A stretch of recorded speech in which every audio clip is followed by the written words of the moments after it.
we're going to continue our series of interviews called 50 in 50, where each day right here on Market Day Report, we're going to introduce you to another state and its Farm Bureau president. Well, the Oregon Farm Bureau was established in 1932 and represents the interests of the state's families, farmers, and ranchers. As Oregon's largest general farm organization, its primary goal is to promote educational improvement, economic opportunity, and social advancement for its members and, of course, the farming industry. So today we sit down with President BarryBushue to get an update on Oregon agriculture and, of course, your leadership as Vice President of the American Farm Bureau. Good morning, Mr. Bushue. Good morning. Thanks for joining us here in Nashville in our beautiful Roy Rogers studio. Thanks for the opportunity. Appreciate it. Well, first, I want to ask, your involvement in agriculture and how you basically got involved with the Farm Bureau as a whole. When I came back to take over the family farm, my folks were founding members of their county farm bureau, so it was kind of an expectation of the family and a welcome expectation. So I've been involved in that since 1988. All right, wonderful. Nice to get your history there. So let's get right to it, talking about Oregon agriculture. The crimson clovers are grown to feed livestock. Can you tell us kind of how valuable beef cattle is to Oregon's livestock production? Beef cattle is our largest income producer in the state of Oregon in terms of our $5 billion farm gate value. They make a good use of marginal lands that we have in the state, and it's also a valuable export product with our location on the Pacific Rim. Also helps feed our hay sector, which is our third largest agricultural sector in Oregon. All right, now, although beef cattle is your most important valuable livestock product, it is greenhouse and nursery products that make up your most valuable agriculture sector. Can you tell us more about the importance of that sector? Yeah, actually, dairy and nursery fall just behind cattle, so it's actually our second, but it's a valuable, same thing, exports. 85% of all agricultural products from Oregon are exported either interstate or overseas.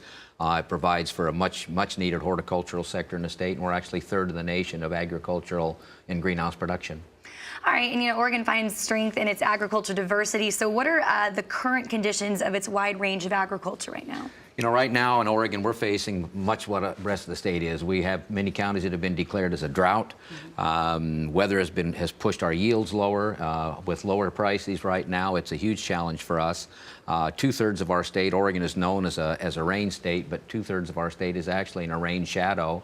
We have many areas that are declared, have always been declared deserts. So with those kind of conditions right now, we face a lot of challenges. We're not in a crisis mode. And with 250 commodities that we raise, obviously one commodity does well and another commodity doesn't. That's just the challenge of agriculture. We're sitting here talking about weather. Of course, we know that's a huge factor, a challenge that a lot of our farmers face. But if you could pinpoint it, what would you say would be the biggest challenge currently facing our Oregon farmers right now? Our markets and productions are not unlike any other state, but I think one of the biggest challenges we face is an urban legislature that really doesn't understand agriculture. And we also have a very low qualification for ballot measures. We're a huge ballot measure state, so every year we seem to face ballot measures which put our production methods, our production techniques, our technologies at risk, and we continually have to fight those. We're facing ballot measures right now to increase taxes on our gross product. We're also facing a huge minimum wage increase, which will hugely impact our agricultural sector. The beauty of Farm Bureau is that we're leaders in convening coalitions to help fight these challenges, and we've been very successful in a very challenging environment. I'm proud of that and proud of the work that we do as a coalition with other agricultural partners.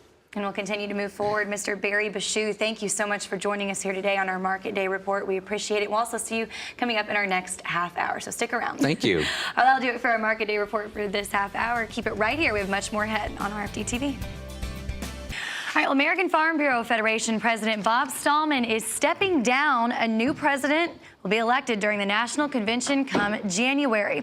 So we want to welcome back current AFBF Vice President and Oregon Farm Bureau President BarryBushue to talk about his candidacy for president as well as what you've been up to lately in Oregon. Well, thanks again for joining us back here for our next half hour. We appreciate you joining us here today in Nashville, Tennessee. So let's kind of get started. Talk a little bit about your candidacy for this spot. Big shoes to fill. Bob Stallman was a transitional and very important leader, did a lot of good things in the American Farm Bureau, and as a result of that, we're very strong right now. 4 good candidates, good friends, good people, good peers. It'll be a challenge. It'll be a competitive race. And I guess the House of Delegates will make a determination in January as to who they see as the most suitable candidate, and I look forward to the opportunity. And of course, we've been keeping track of this. Oregon's kind of been on the front lines of numerous challenges facing American agriculture. So let's kind of talk about how you, as Vice President, really help navigate Oregon Farm Bureau through these challenges.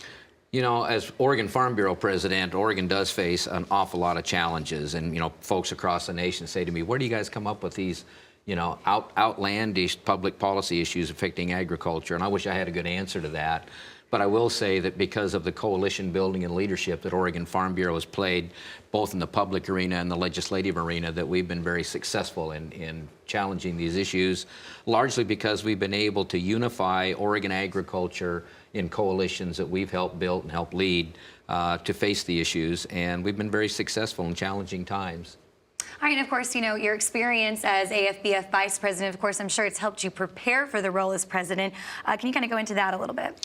You know, I've been honored to be American Vice President. It's been a real challenge for me, and it's been a real honor for me, and it's been very eye-opening to look at the various types of things that address agriculture across the United States. I've been very involved and been proud of the leadership that Bob Stallman has done. I've been proud to be able to be part of a board of directors that has made some significant positive decisions that have moved us forward in a very challenging times. The challenges we face from overzealous regulators and overzealous legislators at times to create and pass legislation. We've helped fight it, we've helped stop it, and we've helped craft it. So it's been very, very good in that regard.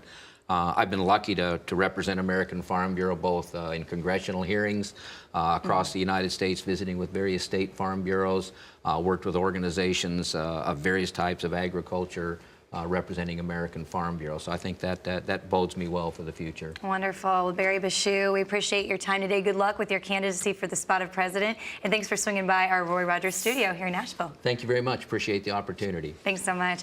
And Vermont is recognized for its bounty of colorful fruits and vegetables. So join us tomorrow here on your Market Day Report. We're going to visit with Clark Hinsdale, president of the Vermont Farm Bureau. We'll be right back. You're watching RFD-TV.